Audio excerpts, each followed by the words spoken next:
Hi everyone, welcome to Cost Study Circle. Ravleen this side. So today we will continue exercise 3.4 question number 2. Fourth and fifth part are remaining, so we will discuss fourth and fifth part in this video. So fourth part is Meena went to a bank to withdraw rupees 2000. 2000 rupees withdraw करने के लिए Meena bank गई और उन्होंने cashier को कहा कि उसको 50 एंड 100 रुपीज़ के ही नोट्स चाहिए सिर्फ. She asked the cashier to give her rupees 50 and 100 notes only. Meena got only 25 notes. Total 25 notes उसने 50 and 100 के मिला के उसे मिले. हमें निकालना है find the number of rupees 50 and rupees 100 notes. तो देखो, जैसे आप बैंक गए हो, पहले एक एग्जाम्पल ले लेते हैं. आप जैसे बैंक गए हो और आपने निकलवाने हैं 1000 रुपीज़, ठीक है, और आपने कैशियर जो है उसको कहा कि मुझे ना 50 और 100 के नोट्स में ही चाहिए ये 1000 रुपीज़, ठीक है. तो आपको जो कैशियर ने दिए वो दिए 50 के, आपको दिए 4 नोट्स, ठीक है. तो ये कितने हो गए, 4 5 होता है 20 एंड एक 0. 4 इंटू 50 क्या हो गया हमारे पास 200 रुपीज़. तो उन्होंने 50 के दे दिए, ठीक है. 50 के 4 नोट जो थे वो मिला के मेरे 200 रुपीज़ बन गए. रिमेनिंग जो 100 के थे वो हमें उन्होंने दे दिए 8 नोट. इससे मेरे पास कितने आ गए 800 रुपीज़. 800 रुपीज़ मेरे 100 की फॉर्म में आए एंड 200 रुपीज़ मेरे 50 की फॉर्म में आए, ठीक है. तो अब मुझे टोटल कितने चाहिए थे 1000 रुपीज़. 1000 रुपीज़ बन गए 200 प्लस 800, राइट. तो मुझे कैशियर ने दिए 50 के 4 नोट एंड 100 के 8 नोट, तो मेरे टोटल बने 1000 रुपीज़, ठीक है. ऐसे ही जब वो बैंक गई तो उसने निकलवाने थे 2000 रुपीज़. उसने कहा कैशियर को कि मुझे 50 और 100 के नोट्स की फॉर्म में ही चाहिए सिर्फ 2000 रुपीज़. तो उसको टोटल जो नोट्स मिले, नंबर ऑफ़ नोट्स जो मिले वो मिले 25. बट हमें ये नहीं पता कि 50 के नोट्स, मतलब ये जो 4 नोट्स हमने लिए हैं और जो 8 नोट्स हमने लिए हैं, ये हमें नहीं पता कि उसको कितने नंबर ऑफ़ नोट्स 50 के मिले हैं और कितने नंबर ऑफ़ नोट्स 100 के मिले हैं. यही लिखा है find the number of rupees 50 and rupees 100 note she received. तो हम यहाँ पे लेट कर लेते हैं. Let the number of rupees 50 notes be rupees be x. Sorry, number of notes है तो रुपीज़ नहीं लगेगा. नंबर ऑफ नोट्स तो है तो हमने ले लिए एक्स, ठीक है. Let the number of rupees 50 notes be x. और हम ले लेते हैं number of, let the number of rupees 100 notes be y, ठीक है. 50 के नोट्स उसे कितने मिले, एक्स मिले, और 100 के नोट्स उसने लिए, उसको कैशियर ने दिए वाई, ठीक है. अब उसने टोटल कितने निकलवाने हैं 2000 रुपीज़ निकलवाने हैं. तो देखो, हमने जो यहाँ पे एग्जाम्पल लिया था वो क्या लिया था, टोटल 1000 कैसे बनेगा, 50 के नोट्स इंटू 4, मतलब जितने का नोट है इंटू जितने नंबर ऑफ नोट्स हैं, प्लस जितने का नोट है इतनू इंटू जितने के नंबर ऑफ नोट्स लिए हैं, इज इक्वल टू 100 बनता है. कैसे, सॉरी 1000 बनता है कैसे, 200 प्लस 800. 200 प्लस 800 आया कैसे, 50 का नोट जो था उसको कितने मिले हैं, नंबर ऑफ नोट्स हमें नहीं पता, तो 50 के नोट्स हमें कितने मिले हैं एक्स. नंबर ऑफ नोट्स हमने क्या लेट किए 50 के x, plus number of notes y के, वाई जो है वो कौन से 100 के, तो 100 के नंबर ऑफ नोट्स हमें कितने मिले हैं वाई, इज इक्वल्स टू, अगर मैं इन दोनों को मल्टीप्लाई करूं और दोनों को ऐड करूं तभी मुझे 2000 रुपीज़ मिलेंगे, ठीक है. सेम इक्वेशन ही बनी. 50 इंटू 4 प्लस 100 इंटू 8. यहाँ पे क्या किया, 50 के जो नोट्स हैं वो नंबर ऑफ नोट्स कितने हैं एक्स, और 100 के जो नोट्स हैं वो नंबर ऑफ नोट्स कितने हैं वाई, क्योंकि हमें नहीं पता कि कैशियर ने कितने नोट्स 50 के दिए और कितने नोट्स 100 के दिए. तो दोनों का जो सम हुआ वो हमारे पास आ गया 2000. इक्वेशन क्या आ गई, 50x plus 100y is equals to 2000, ठीक है. अब आगे कहता है Meena got 25 notes in all. Total जो नंबर ऑफ नोट्स उसको मिले हैं वो कितने हैं 25. तो 25 नोट्स की अगर हम बात करें तो नंबर ऑफ नोट्स ना हमें पता है एक्स के, नंबर ऑफ नोट्स ना हमें पता है 50 के कितने हैं और ना हमें पता है 100 के कितने हैं. तो एक्स मतलब number of notes of 50 plus number of notes of 100 is equals to, कितने नोट्स हैं टोटल? ये टोटल नोट्स हैं हमारे 25। 50 के x नोट्स हैं, हमें नहीं पता कितने हैं हमारे, तो नंबर ऑफ नोट्स जो है वो x हो गए और नंबर ऑफ नोट्स 100 के हो गए y। Total number of notes की बात हो रही है, इसलिए अमाउंट से यहाँ पे कोई मतलब नहीं है। नंबर ऑफ नोट्स तो यही दोनों थे ना, x और y, तो नंबर ऑफ नोट्स को ऐड करेंगे तो हमें टोटल नोट्स मिले हैं 25।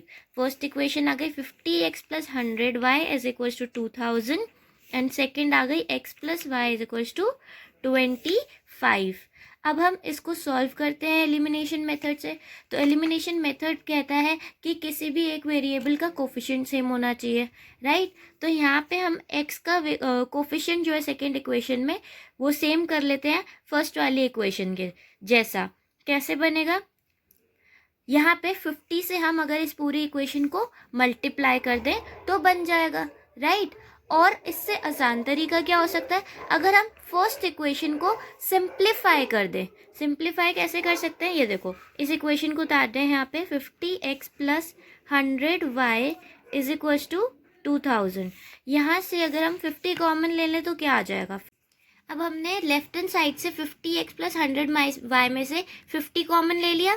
50 जब राइट हैंड साइड जाएगा तो वो हो जाएगा डिवाइड, ठीक है। तो ये हो गया हमारे पास x plus 2y is equals to 2000, ठीक है, डिवाइडेड बाय 50। ये क्या आ गया? 0 से 0 कैंसिल हो गया, 5 1 जा 5, 4 जा 20 एंड 0, तो 4 जा हो गया 20 एंड एक 0 बच गया था। तो हमारे पास इक्वेशन आ गई x plus 2y is equals to 40, ठीक है। तो यहाँ पे हम इक्वेशन नंबर इसको ले लेते हैं 3, या फिर एक काम और कर सकते हैं, यहाँ पे अगर हम इक्वेशन को नंबर ही ना दें, अभी पहले इसको सिंपलेस्ट फॉर्म में कर लें और फिर नंबर दे दें। तो यहाँ पे हमारे पास ये वाली फर्स्ट इक्वेशन ले लेते हैं और ये सेकेंड इक्वेशन ले लेते हैं, ठीक है। इसको हमने सिंप्लीफाई किया, और अगर सिंप्लीफाई नहीं करना तो हम सेकेंड इक्वेशन में जो वेरिएबल है x उसका कोफिशिएंट फर्स्ट वाली इक्वेशन के सेम बना सकते हैं, या फिर y का जो y का जो कोफिशिएंट है उसको भी हम फर्स्ट इक्वेशन के सेम बना सकते हैं, ठीक है। दोनों मेथड अप्लाई हो सकते हैं, कोई दिक्कत नहीं है उसमें, बट यहाँ पे थोड़ी वैल्यूज़ बड़ी हो जाएंगी और कुछ फ़र्क नहीं पड़ेगा।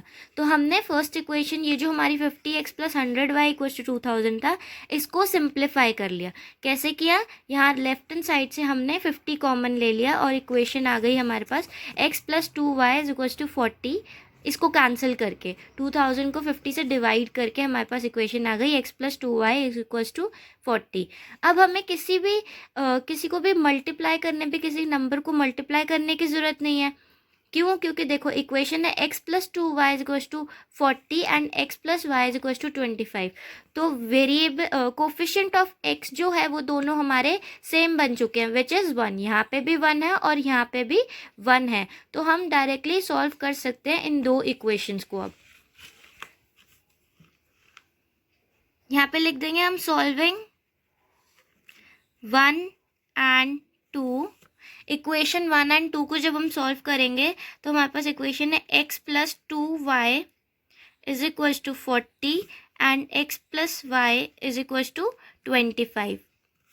यहाँ पे साइन चेंज हो जाएंगे, ये साइन चेंज हो गए तो ये हो गया हमारा कैंसिल, और ये आ गया 2y माइनस वाई, ये हो गया y। 40 में से 25 गया तो y की वैल्यू आ गई हमारे पास 15, ठीक है। y की वैल्यू आ गई, इसकी वैल्यू को हम पुट कर लेते हैं किसी भी इक्वेशन में। Put the value of y in equation number 1, x plus Y is equal to 25, x plus 15 is equal to 25। x की वैल्यू आ गई 25 माइनस 15, सॉरी 25 माइनस 15, तो x की वैल्यू हमारे पास आ गई 10, ठीक है। x की वैल्यू आ गई 10 और y की वैल्यू आ गई 15। तो अब नंबर ऑफ नोट्स उसको जो हमारे 50 के हैं वो मिले हैं 10 एंड जो हमारे 100 के हैं वो हमें मिले हैं 15। तो हम यहाँ पे लिख सकते हैं अब she got 10 rupees 50 notes and 15 rupees 100 notes। तो उसको 10 मिले हैं 50 के नोट्स एंड 15 मिले हैं 100 के नोट्स।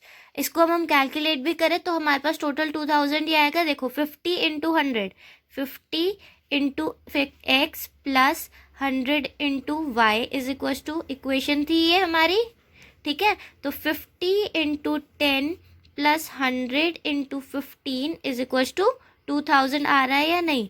500 प्लस 1500, ये हो गया हमारे पास 2000, ठीक है। तो ये हमारा इससे हम चेक भी कर सकते हैं वैल्यूज़ को पुट करके कि हमारी जो वैल्यूज़ आई हैं वो सही आई हैं या नहीं, ठीक है। अब नेक्स्ट पार्ट देखते हैं इसका।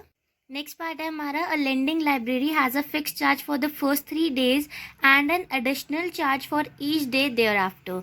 मतलब एक लेंडिंग लाइब्रेरी है जिसका फिक्स चार्ज जो है फर्स्ट 3 दिन के लिए जो है वो एक फिक्स चार्ज उन्होंने पकड़ा हुआ है, कि उनका एक फिक्स चार्ज उन्होंने बांधा हुआ है, ठीक है। और जो एक्स्ट्रा डे होंगे 3 days के बाद के जो एक्स्ट्रा डे होंगे उसमें उनका हर एक दिन का चार्जेस लगेंगे। तो Sarita paid ₹27 for a book kept for 7 days। 7 days के लिए उसने जो बुक रखी उसके लिए उसने ₹27 पे किए। तो यहाँ पे एक चीज़ का ध्यान रखना, जो हमारा फिक्स चार्ज होगा वो फर्स्ट 3 days के लिए हट जाएगा, और हर एक दिन के लिए जो हमारा लगेगा वो कितने दिन का लगेगा, जो 4 दिन उसने एक्स्ट्रा लिए। टोटल उसने 7 days के लिए बुक ली थी, तो फर्स्ट 3 days के लिए उसका फिक्स चार्ज लगेगा, उसके बाद हर दिन के लिए उसका एक एडिशनल चार्ज लगेगा, ठीक है। अब आगे देखते हैं, while Susie paid ₹21 for the book kept for 5 days। और सूजी ने जो पे किया है वो है ₹21 फॉर द 5 days। 5 दिन के लिए उसने ₹21 पे किए, जिसमें से 3 दिन का जो है वो फिक्स चार्ज है और 2 दिन का एडिशनल है, ठीक है। Find the fix charge and the charges for each extra day. Fix charge find out करो। अब देखो जहाँ पे लिखा होता है फाइंड द फिक्स चार्ज, जो चीज़ हमें फाइंड करनी होती है वही चीज़ हम लेट करते हैं। तो फिक्स चार्ज फाइंड करना and charge for extra day, for each extra day. हर एक दिन का चार्ज जो लगेगा 3 दिन के बाद वो हमने फाइंड करना है, और फिक्स चार्ज जो लग रहे हैं 3 दिन के वो भी हमने फाइंड करने हैं। तो हम अज्यूम क्या करेंगे यहाँ पे, let the fixed charge be X, let the charge for each extra day be Y। तो अब क्या कह रहे हैं हमारे पास कि फिक्स चार्ज जो सरिता है उसने ₹27 पे किए हैं for keeping the book for 7 days। 7 days रखने के लिए उसको ₹27 पे करने पड़े। तो ₹27 में कौन कौन से चार्जेस हैं, एक तो हो गए हमारे फिक्स चार्जेस। फिक्स चार्जेस कितने दिन के, हमारे फर्स्ट 3 days के, तीनों दिन के मिला के हमारे ₹X हमने पे करने हैं, ठीक है। तो X जो हो गए वो हमारे फिक्स चार्जेस हो गए, यहाँ पे ₹X आ गया, ठीक है। ये तो हमारे फिक्स चार्जेस हो गए, प्लस जो पर डे का चार्ज है, पर डे के हिसाब से कितने दिन और बचे जिसमें उसको पे करना पड़ेगा, 1 दिन के उसको पे करने हैं Y, ठीक है। तो और कितने दिन एक्स्ट्रा रखी उसने, टोटल उसने रखी थी 7 days, राइट। 7 days रखी, जिसमें से 3 दिन के हमने चार्जेस ले लिए X, तो कितने दिन बचे, 4 दिन। 1 दिन के वो ₹Y पे कर रही है, तो 4 दिन के कितने पे करेगी, 4 into Y, राइट। तो ये हो गया हमारे पास 4 into Y, X plus 4 into Y is equal to total कितना पे किया उसने, 27। कैसे किया हमने ये 4 into Y, देखो जब हमारे पास 1 दिन का चार्ज अगर वो बोले कि पहले 3 दिन के फिक्स चार्जेस हैं ₹15, सपोज करो पहले 3 दिन के चार्जेस ₹15 हैं, और उसके बाद अगर आप और दिन भी रखते हो तो पर डे के जो चार्जेस होंगे वो आपके होंगे ₹5, ठीक है। तो पर डे के चार्जेस अगर ₹5 हैं और आपने उस बुक को 3 दिन रखने के बाद 4 दिन और रखा, तो 4 days के हिसाब से कैलकुलेट करेंगे हम, ठीक है। ₹5 1 दिन का है, तो 4 दिन के कितने हुए, 4 into 5। सिमिलरली 1 दिन के चार्जेस ₹Y हैं, तो 4 दिन के कितने हुए, 4 into Y, राइट।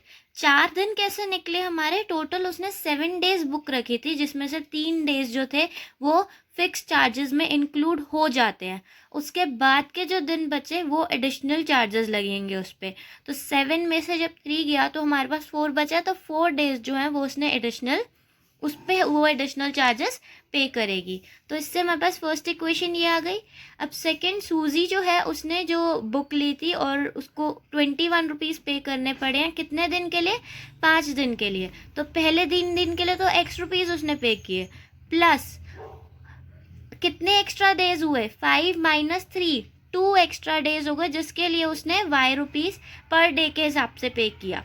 ठीक है, एक दिन का वाई रुपीज़ पे किया, तो कितने दिन और एक्स्ट्रा रखी थी? 5 दिन रखी थी, 3 दिन जिसमें से फिक्स थे, तो 2 दिन और एक्स्ट्रा रखी, तो 2 इंटू वाई हो गया इज इक्वल्स टू 21। ये आ गई हमारी सेकेंड इक्वेशन। ठीक है, अब इन दोनों को हम सॉल्व कर सकते हैं डायरेक्टली। कुछ वैल्यू कोई भी कोफिशिएंट जो है दोबारा कुछ चेंज करने की ज़रूरत नहीं है। क्यों? क्योंकि वेरिएबल x के जो कोफिशिएंट हैं वो यहाँ पे दोनों के सेम है, दोनों के 1 है। तो हमें तो सेम बनाने होते हैं, ऑलरेडी सेम आ रहे, तो हमारे लिए आसान हो गया। अब हम सॉल्व कर लेते हैं। Solving equation 1 and 2, x plus 4y is equals to 27 and x plus 2y is equals to 21। Sign change करेंगे तो ये कैंसिल हो जाएगा, x से x कैंसिल हो जाएगा, x और माइनस x हो गया हमारा 0 एंड 4y माइनस 2y आ गया हमारे पास 2y। 27 में से 21 गया तो आया 6। y की वैल्यू क्या आ गई? 6 डिवाइडेड बाई 2, y की वैल्यू आ गई हमारे पास 3। ठीक है, y की वैल्यू आ गई 3, तो इसको हम पुट कर लेते हैं। Put the value of y in equation number 1, x plus 4y is equal to 27, इसमें पुट कर रहे हैं। तो इक्वेशन में पुट किया तो हमारे पास आई x plus 4 into 3 is equal to 27। 4 3 ज़ा 12 एंड राइट हैंड साइड जाएगा तो 27 माइनस 12। ठीक है, तो x इज इक्वल टू 27 में से 12 गया तो हमारे पास वैल्यू आ गई 15। x की वैल्यू आ गई हमारे पास 15 एंड y की आ गई 3। तो फिक्स चार्जेस हो गए हमारे 15 rupees. Hence the fixed charges are ₹15 and per day charge is ₹3। ठीक है, फिक्स चार्जेस हमारे हो गए 15 एंड पर डे चार्जेस हो गए हमारे 3। So this video ends here. Hope you like the video. Thank you.